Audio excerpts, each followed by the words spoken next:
Good afternoon. In the human experience, there are three epic events: birth, death, marriage. Only one of these is truly worth celebrating. Birth is a really big thing, but it's a messy thing and commonly involves a whole bunch of strangers instead of families and friends, all wearing masks, all standing around. By the time it's over, everyone's exhausted, and they go and celebrate by going home or falling asleep. Death is also a really big thing. And all your friends and family are going to be there, unlike birth. The problem is you are not. So as celebrations go, funerals are an existential non-starter. Then there is marriage, and it is a perfect celebration because everyone wants to be here. In the human experience, there is nothing that touches the core of our being like the coming together that marriage celebrates. Two individuals, as unique as a moment in time, as universal as body and spirit, have told each other, and now they tell us, I and I are we. And the we says, come celebrate with us. And we do. In every country, in every culture, marriage is the celebration of celebrations. The high water mark of our hopes and dreams and ambitions. The intersection of what is and was and will be. Young people look up at these two and dream someday. Older celebrants look here and look back on memories and think, yes, that was us. So I am, of course, reminded of my own wedding day in California, a continent and 22 years away, and Linda's tiny, hard-bitten New England grandmother, who had bird-bright eyes that could make adults fidget and truants confess to crimes beyond their meager skills. She took Linda's and my hand in her porcelain fine fingers. She pinned us with her eyes, and in a voice that was half snarl, half purr, conferred her blessing upon us. Children, she said, it's a long, hard pull. Which is just about the last thing two people in love want to hear on their wedding day. And I only bring it up now because, first, she was from New England, so it's thematically apt. And because in deference to her wisdom, it's proved not to be so. Not when two eyes and their love for each other become we. Long, you will one day discover, Jacob, Michelle, is not nearly long enough.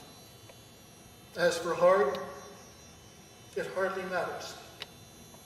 Not when two are pulling as one. Not when you realize that all you are really pulling are the memories you forge along the way.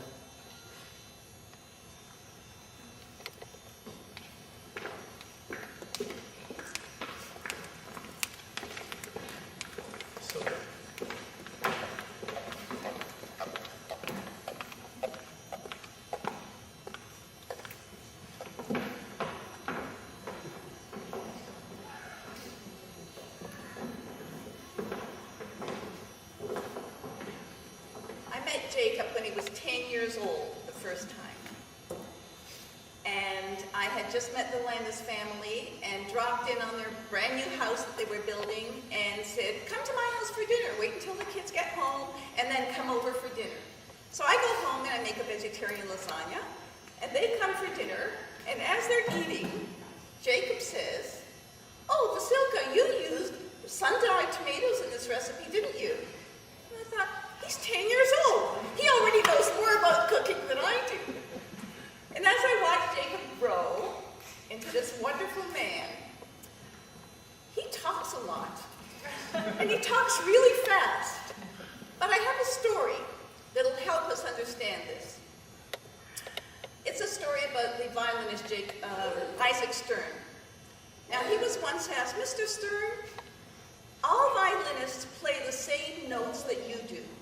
What makes the way you play them so special?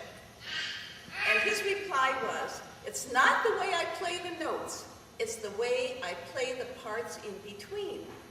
So if we listen to the parts in between Jacob's words, we will know his wisdom. And I'm going to read 3 blessings from different cultures for Jacob and Michelle.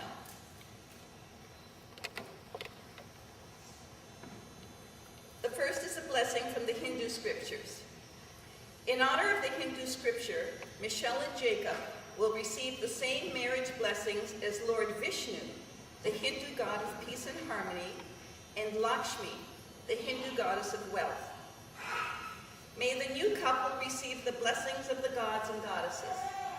May the new couple receive, may Michelle and Jacob's life together be filled with auspicious moments. May this union bring eternal happiness to the new couple. May this celebration of joy and happiness be to all couples. May this wedding bring eternal happiness to the new couple, their relatives, their friends, and their well-wishers.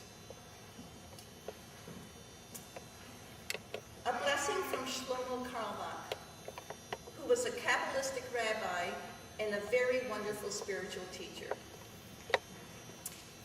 Always remember that you are both part of an imperfect world.